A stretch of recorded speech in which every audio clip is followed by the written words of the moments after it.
Perfect. Okay. So last two questions. And you kind of mentioned it like over, you've mentioned it, but let's just get a clear, straight, direct answer. The question is, what is the significance of rites of passage programming for young people in Africa and across the diaspora? Well, in a sense, it's a theoretical question because not all people are engaged in this. So we can't say what significance it has because we don't know who's in it. But in theory, it's based on the several premises, but in the context of what we've been saying, rites of passage is the process that really helps people understand where they are in the journey of life. That's important to know. Where you are on a path is important. So if you're taking a flight from Canada here, and you're trying to gauge whether you're making progress or not, you need to know where are you. If you say I'm stuck in Toronto, our flight has been delayed, then you haven't started the journey at all. So I said, so what are you doing? How's the plane? He said, I haven't seen the plane. I'm in the airport. I can tell you about the mall here. I can tell you about the food court, but I can't tell you anything about the plane because the plane hasn't arrived. I haven't gotten on it, so I'm not at that stage.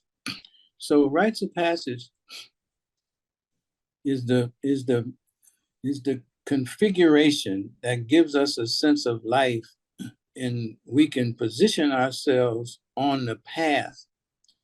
So I know that I'm a child.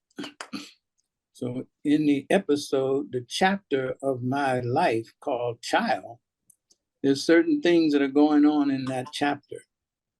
Now I can skip to the end of the book and read eldership, but I know it doesn't really apply to me because I'm not at that point. It's like going to a movie and you walk in and you realize you got the time wrong and you're seeing the credits roll. And you come out and someone says, well, Jamila, how was the movie? I really don't know. Or you come in midway to film and you see things that are taking place, but you don't know what has led up to these things. So it's a bunch of guesswork. And then you sit there and you say, I don't really know what's going on because I didn't get the beginning. So rites of passage allows us to, most of the times when you consciously become part of rites of passage, you've already gone through passages that you didn't know. So now you're coming into the film midway, some point of your life, and you see the characters struggling, but you don't know why they're struggling because you didn't see the beginning of the movie. So your life is similar to that. So rites of passage helps you, or we think in theory it helps, because you have a chance to stop your life in a way, and let's do the Sankofa. Let's go back through your life to the beginning and see if we can piece together the storyline that you are following that is unknown to you.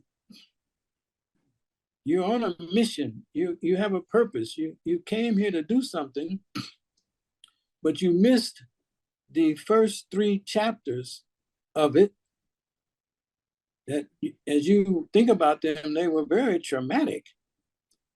So you really don't want to know about that. But without knowing about that, you won't know how you got to the point where you are now. And so you have to go back to go forward. That's Sankofa. So rites of passage is a way to think about your life as a total film and break it down into scenes that relate to the total film. But in this scene, you had a lot of trouble. But that trouble prepared you for the challenge that came in scene 2. Without that trouble, you wouldn't have been ready for scene 2. Right. So based on what you got out of scene 1, the challenges that you had there, you didn't know that it prepared you for scene 2. But you didn't know about scene 2 until you get to it. And at a certain point in lots of films, based on what's happened, we can, as the audience, we can begin to see what's going to happen here. It's been configured in a way, and our mind starts telling us, I know what's going to be the outcome of this. Unless there's a surprise ending. But most of the time, we're not surprised. We say, well, you could tell that this was going to happen. You could just see it was going to happen. You could just see that that's the way this was going to go. So rites of passage is very important as a way to think about your life and the episodes that you're experiencing so that you can get a sense of what is it that you're supposed to get out of these episodes? How do you interpret these episodes? And what do you need to do going forward? That's why we say in rites is teaching you a critical thing that's all part of traditional culture. And in the West and everywhere else outside of Africa, that seems to have escaped everybody. And that is, one principle is man and nature are one. In the West, they think they are in charge of nature, or they control nature. But rights tells us that man and nature are one in a harmonious relationship. You're not in charge of nature. If anything is in charge of anything, nature's in charge of you. Mm-hmm. Your best bet is to be in collaboration with nature. You're not going to be in charge of nature. So that's the principle. That's the first principle. And then no matter what episode of life you're in, there are going to be ups and downs and challenges and turmoil. That's part of your development. So it doesn't mean you're going to like it, but it means it is part of the episode that you're in. That's part of it. So you have to get used to these episodes. And every passage has 3 ritualized components, actually. What we call separation, transition, incorporation. Every episode has that.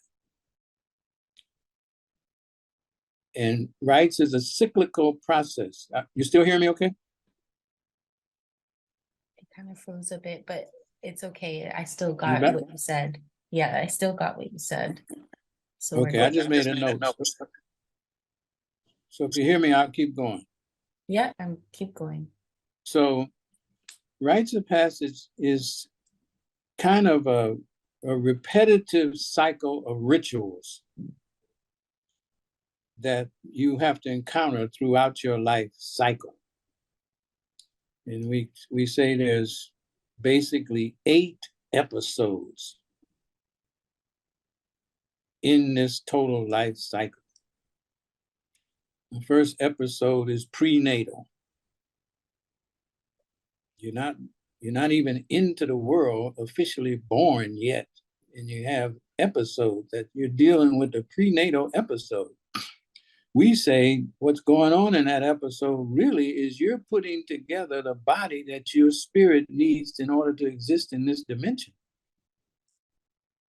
So you got a 9-month work project to assemble the body that is needed to allow your soul to move around in this dimension. The irony is that most people configure the ideal body for the mission that they're on, only to be born and be distracted by the things around you and lose confidence in the body that you have, and now you want a different body. So the body you have is too fat, or is too short, or it's to this, or it's to that. But keep in mind that this is the body that you configured that will be ideal for the mission that you're on. But now that you've gotten distracted, the body's not attractive enough or whatever. So now you're off course, focused on something that is not related to your mission. Now it has become your desire, but it's not related to your mission at all. You had the perfect thing for the mission when you came, but now you're not satisfied with it. So your mind is now gravitating towards other stuff. So, but in every passage, there's a point at which you begin to get the hang of it. As a child, you start to figure out what a kid is supposed to do, how to manipulate the environment of the kid episode. You know how to get your parents to respond to your sounds and your cries and your desires. You know how to do that. You know how to pretend like you don't hear your mom when she says it's time to go to bed. You pretend like you don't hear that. So you figure all this kind of stuff out. And the way rites goes and the way the life cycle seems to go is just at about the time you figure out that episode, the episode is over. You're not a child anymore. But you just figured out how to be the perfect child and get whatever you want, do what you want to do, get the people to like you, say one little word and your parents go crazy because you said something. You figured all this out. And then it's time for you to leave that passage or that episode. So now you got to separate from that episode, transition to the next episode, and then be incorporated into that next episode. So now that once you've figured out all of what it is to be an adorable little girl, your parents are happy with you, you're loving it, you do everything you want. On one day out of nowhere, you're told you have to go to school. So the child episode is over. You don't like it, you cry about it, you don't want to give up the passage that you just had because you just figured it out. It took a long time to figure, it took 5 years to figure this out. Now you got to figure it out and they tell you that's over with. Now you're a big girl now. Now you're a big girl, which means nothing at all. Yesterday you weren't a big girl, but now all of a sudden from nowhere, now you're a big girl. You have to have a whole new environment. Now you got to go someplace where there's new people. You got to transition there, whether you're kicking and screaming or you say, well, okay, either way, you got to go there. And then you got to somehow be incorporated into this environment with a whole bunch of other 5-year-olds that are all kicking and screaming and crying and whining and complaining because they just left what they figured out too. So now you're in this passage. Now you got to figure that passage out. Just like you figured out the first one, you got to figure it out. But it's not fun. Then you have problems there. You say things that before you got there, everything you said, your parents were loving it. No matter how stupid it was, they were loving it. They say, oh, Jamila, that is so fantastic. You are so smart. You get to school and nobody says that anymore. So now you got to adjust to and somehow deal with all of these traumas. You got to learn how to follow directions. You didn't have any directions to really follow. It was just you. You didn't have to line up to go from the kitchen to the bathroom. You have to line up. You have to take turns. You got to learn all this stuff. So that next passage is now subjecting you to trauma and challenges that are all designed to prepare you for the next challenge, the next episode, but you don't know that. You just really want to have what you had before. So you're sitting in kindergarten, first grade, second grade, sucking your thumb, dragging around a little blanket. Stuff you could do at home and nobody complains about it, but you can't do that. You can't do that anymore. These are your main tools to satisfy yourself, but you can't do that. So this passage is teaching you. So just at the time you figure this out, just about the time you figure all this out, say, well, I thought this, I remember when I first came to kindergarten, it was just horrible. But now, you know, 6th grade is really the life. I am the star of this school. Everybody likes me. I'm smart because you figured out this passage. And as soon as you figure it out, you have graduation that says you're going to middle school. You're going to be the least known person in the school. You know, everything you figured out is null and void now. So you got to separate from elementary, transition to middle, and be incorporated into middle school. And you don't realize that you've done this twice already. You don't realize that, but you go to middle school kicking and screaming. I won't have my friends. I'm going to a new school. My friends are all going to another school. This is going to be terrible. I'm going to kill myself. Can I be homeschooled? No, but you got to go there. You got to go there. And the fact that you've completed the first childhood, then you've completed it all the way up to pre-adolescence. You've done this successfully already, but it doesn't dawn on you that you've already succeeded in these passages. But that's what you've done. And now you're prepared for middle school. Nobody likes you because you're too smart, or you're too cute, or the boys like you and they don't like other people, so the girls hate you because the boys like you, and it's not your fault. That's, you just came in the package that you came in, but nobody likes that. So now it's just like a living hell. If you raise your hand and answer too many questions, the teacher's real happy and the students in the room hate you more. So you got to figure all this out. You got 3 years to figure it out. Now you're an adolescent. So, but you're well along the route. You're like in the 4th passage now. You're an adolescent. You're like in the 4th passage. So you got to figure all this out. And so by 8th grade, you kind of figure it out. You're the star of the school. You're at the top. You're older than all the other 6th and 7th grade.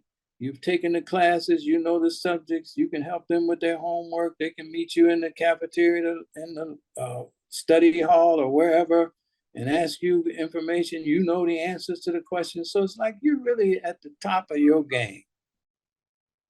Then you got to go to high school. Now you're the youngest one in high school all again. The seniors all can bully you. You're like nobody, even though you can say, well, I successfully came through 5 passages as a star. Well, you ain't a star right now, girlfriend. You got to start all over again. And this is life, over and over and over. So the rites of passage is preparing us in structuring our consciousness to realize you're in a revolving set of episodes that are designed to move you to a different level of functioning, so that at some point you will be fully prepared to do the mission that you came to do. You'll know what it is. You'll be equipped to know what it is. You'll be mature enough to deal with the trials and tribulations along the way, because in life, shit happens.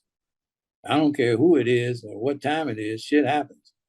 So you got to be able to deal with life every day, knowing that in any moment, something could happen that's interfering with what you're trying to do. And you're lucky and fortunate when those days don't occur. That's the real benefit. When things don't happen, because they always do. So if you go through a day or through a period and say, you know, I'm on a roll. If you're on a roll, you know, if you deal with rites of passage, you know, things have to be in balance all the time too. So you're not going to just be on a roll forever. Something's going to happen that's going to balance that out. So your good luck is not perpetual. At the height of what you want there's something else that's balancing that, because the universe has to be in balance. So what we say in rights is whatever happens is all good. It's all good. It's all good qualitatively. You label things as good and bad based on what you like and what you don't like. But both of them, in the context of right, both of them are good. Because if you have what you call good because it feels good, in rights, we say that's a confirmation that you're on the right track. That's what that is. It's a signal to keep going. If it's something that we call good in rights that you call bad because you don't like how it feels, we say that's the lesson that you're learning to prepare you to move forward easier and better. It's like medicine. Most medicine that you take to relieve your pain does not taste good. So there's something about the medicine that it has to be negative in order to do something for you that is positive. So it's not good and bad in the sense that we're talking about. All of it's good. All the bad things that have ever happened to you are good too, because they have somehow participated and contributed to the person that is standing there right now. So you're an integrated system. So whatever's happening, the system is somehow integrating it.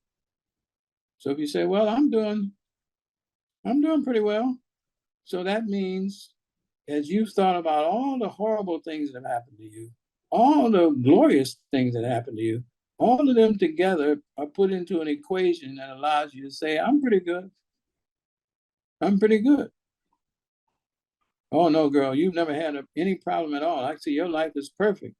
But you can tell anybody, say, well, it may look like that to you, but that's not the way it's really been. But all in all things considered, I'm doing pretty good. Because you have to take the good with the bad, because you need both of them in order to be on point and moving towards your passage. You can't just accomplish what you want to accomplish if you've had zero adversity. Because the first time you have adversity, you're likely to quit. So the adversity is an assurance policy to you that we say everything is relative. So in everything we do, it's got to be compared to something. So if you say, well, I've had this problem. So the next problem you have, the first thing that comes to your subconscious mind is, how does this compare to the problem that I just had last? If it's worse than that, I know I got to really gear up here, because this hill is a little bit steeper than the one I've climbed. But if it's less than that, you say, well, this is a piece of cake, because it's not as bad as something I've already done. So we need all these things together in order to keep moving us, and we're not playing tricks in our mind. A person that has never had adversity thinks that they are very capable until they have adversity. You say, oh no, I don't have any problems. I can do anything. Yeah, well, what's the most difficult challenge you've faced? Well, I really haven't had any challenges. So what makes you think you're going to do well when you have a challenge? Since you've never had any, what makes you so confident you're going to do well? Well, I always do well, but you haven't had anything that has tested that. So you've created an illusion, an impression in your mind. Say, but as soon as we put you to a test, you find out that you're going to now sit down and crying and complain, and you're ready to jump out of 10-story windows. Because what? Because I didn't get my check. Well, that's a bit extreme, don't you think? You killed yourself because you didn't get a check? Because this little thing didn't happen? Well, that's because you've never had any adversity. So the first adversity you have, you magnify it and make it a catastrophe. But that wouldn't happen if you had been dealing with things all along. Like you're in Ghana now, so this is a perfect thing, a perfect example. We can put this on this platform 50 times if we needed to do this.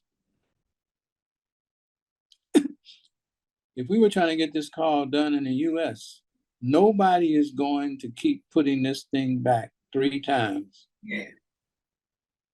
Nobody's going to do that. It's too frustrating. It's too unpredictable. It's too annoying. And nobody has the patience, the tolerance, the persistence to do it. So we say, well, I'll call you back when we can get this working. Okay. So that's what we'll do. Nobody's going to do that. We could do this if we had the capacity. If it was at night and the lights went off, we could still do this call. Right. Nobody in the US is going to do that because you can't function with the lights off. It's too distracting. I got to call the illuminating company or the electric power company. I got to call my friends and ask them if their lights are on or off. I can't do anything. But here we could do this all day, every day with no power, no lights, no water. You can't do that anywhere because they don't have enough adversity to deal with things that are fairly simple. So that makes them vulnerable. So the first sign of adversity is almost catastrophic. It's almost catastrophic. And you say, well, what happened? I couldn't do. I last night was terrible. The lights went off and I couldn't think. I couldn't rest. I said, why didn't you just go to sleep? Well, I couldn't go to sleep because I was too worried about this, that, and the other. When it was dark, when you go to sleep, the lights are off too. Why didn't you just go to sleep? And wake up tomorrow, the sun will be off. And even if the lights aren't on, you'll still be able to see. Mm-hmm. No, but I couldn't. You don't understand. This was just terrible. This was horrible. Well, if you're in Africa, you wouldn't think like that. Because you have that experience all the time. So you get used to it. It's not a big deal. Light a candle and shut the fuck up. Just light a candle and go do what you're doing. You're so fragile now that you can't deal with the smallest of things. So rites of passage is preparing us and strengthening your constitution, your mind, and your perspective on life to know that challenges are in front of you and they're designed to strengthen you. And so you meet the challenge and you don't try to avoid the challenge. The challenge is the thing that you actually need. So you meet the challenge. The challenge strengthens you. It reinforces your resolve because you know you get past it. You almost get past any challenge if you just go do it. There's very few things that you don't achieve if you actually try to do them. Most of what you don't achieve is only because you stop trying to do it. Because you see too many people doing the same thing. So anything that millions of people can do, that can't be that hard. Millions of people can do things, like millions of people can drive a car. So you tell me how hard driving a car is, but you see millions of people doing this. So you could do this too if you just wanted to do it. If you don't want to do it, then don't say it's hard. Just say you don't want to do it. Exactly. So that's how rites of passage fits in. And elders, it becomes a job of an elder to present him and herself in a way that will encourage the youth to want to talk to them. Because they have a lot of answers to youth questions, and they can forecast a lot of things for youth so that when they come upon them, they're not surprised, they're not traumatized, they're not dissuaded from doing it.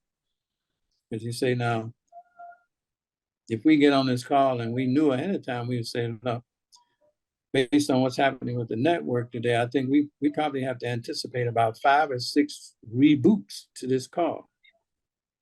We say, well, okay, that's what's happening. Yeah, I've heard that already. So if we have to reboot it, we'll just reboot it. So we won't make it a big thing. So elders can forecast things for young people. So that in theory, they can see the landscape ahead and realize that they have some advice about what I'm likely to encounter. It's like a sign on the roads here, which would be very appropriate, where you're going down a paved road and then you come to a sign that says rough road ahead. That sign alone puts you into a frame of mind that you have to drive differently. You have to be a little more cautious. You have to extend your anticipation of the arrival time. And you just have to drive different. You're not going to be able to do what you just did for 20 miles because there's the rough road ahead means something different. So elders, if they're respected and they do what's respected, they don't try to tell young people what to do. Because a young person has a sense of what they want to do. So you're not telling someone what to do. You're trying to give them an idea that you're likely to encounter turbulence, or you're likely to encounter rough roads, or you're likely to experience deep water. But you got to do what you got to do because it's your life, it's your mission, it's your purpose, and nobody's on that path exactly like it is but you. So who am I to tell Jamila what she should do? I don't know what she should do because I don't know what her path is. But if she tells me what she's likely to do, I can say, well, based upon what I've learned, if I was headed in that direction, here's some things I would consider. Now, maybe they won't happen to you at all, but this is what I would consider. This is the advice I would give. These are the cautions I would say you got to look out for. Say, are you prepared? Have you prepared all the things that you could prepare? Then you go with whatever happens because you don't know what's out there. But at the end of the day, you have to let young people understand that at the end of the day, you got to make your decision. Because I'm on a different path. I'm on my path. You're on your path. So if you tell me, say, Nana, here's what I think you could do. This is what I think you could do that would really be helpful. So I say, well, I'd like to hear what that is. Because it might help me to determine what I want to do. But it may just be something I said, well, that sounds pretty good. I thought about it, but I wasn't interested in that. Or it wasn't going to help what I'm trying to do. So I think what young people want, the same thing we wanted when we were young people. Every young person has a feeling they want to do what they want to do. I know I did. I still do. I want to do what I want to do. I don't want people telling me what I have to do because I don't have to do anything. Right. I can always say, no, I don't have to do that. Now you might say, well, I think it's advisable that you consider it based upon what you say you're trying to do. That's a different thing. But you can't tell me I can't do something. I won't accept that. So I think what elders should do, and I think is most helpful with young people, because you know, an elder that's accomplished something. A lot of what you accomplish as an elder, when you get to that point, if you're honest with yourself, a lot of it is because you defied what people told you. Right. You've gone against the advice that you were given because you didn't like it, or you felt it was going to be restraining, or somehow it was going to be too slow, or you just didn't want to hear the sound of, I can't do something. That's the way you were. And that attitude is what has propelled you to this place where you are right now. So as you talk to young people, you have to keep in mind that the young people are just like you. They're just younger. So you encourage them and say, look, if you think you can do that, I think you can do that too. So I think you should prove to yourself that you can do it. I think you can do it. If you think you can do it, I think you can do it. I believe you can do it. You believe you can do it. But you can't do it by being stupid. I can tell you that. You can't do it by being haphazard. I can tell you that. You can't do it because you think it's going to be luck. You can't do it without working. These things I know, and I'm 100% sure of that. So if you think you're going to sit right there and you're going to become a neurosurgeon, and you don't like science, and you don't like reading, and you don't like homework, well, you're delusional. That's not going to happen. I know that for a fact.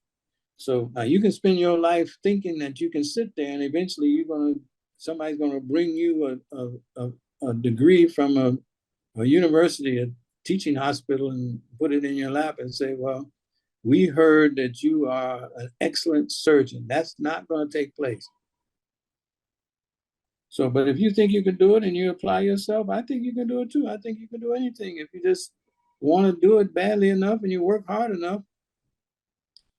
And the beauty is, if you can't do that thing, there's millions of other things that you will see that you can do instead of that. Mm-hmm. Because you're shooting for the moon in your mind. So, as it's often said, if you shoot for the moon and you don't make it, at least you'll land on one of the stars. Or if you shoot for the stars, if you don't make it, you'll land on the moon. That ain't a bad come down. That's right. So go for it. If you don't make it, you'll grow in the process and you become mature enough and observant enough and flexible enough to realize that there's all kind of other things I could do too. And you'll be just fine. So that's what rites is trying to do and prepare us for our ultimate return to the ancestral realm from which we came.